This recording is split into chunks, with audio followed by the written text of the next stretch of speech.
Привет, ребята, меня зовут Санда. Представьтесь, пожалуйста. Меня зовут Нуркен.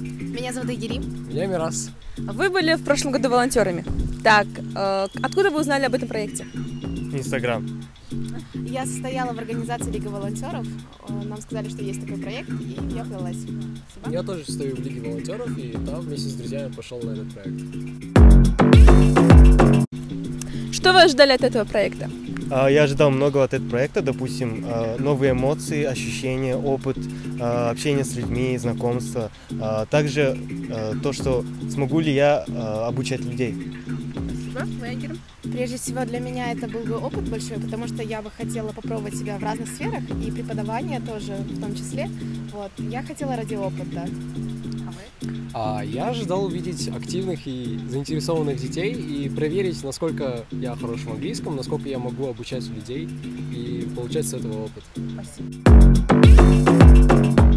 Игирим, во время этого проекта что вам запомнилось больше всего? Больше всего мне запомнилось желание людей учиться, потому что у меня была взрослая группа, и для меня было важно видеть то, что люди хотят учиться, чтобы им помогать, сопутствовать все время.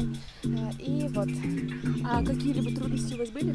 Трудности были, да, конечно. Это, конечно, тоже связано с тем, что взрослая группа была, повторяюсь, потому что у многих не хватало времени, и нам приходилось подстраиваться, но в конце концов все нормально прошло. Спасибо. Ребята, мы планируем 3-й сезон нашего проекта в этом году, так что вы посоветуете нашим новым волонтерам? Ну, во-первых, это хороший способ преодолеть страх и лень, и с пользой и весельем провести время с детьми. И я порекомендовал вам подготовить как можно больше хороших игр. Короче, ребята, приходите 12 июня, записывайтесь, я буду там, и мы будем отжигать. Get done, battle don't stop.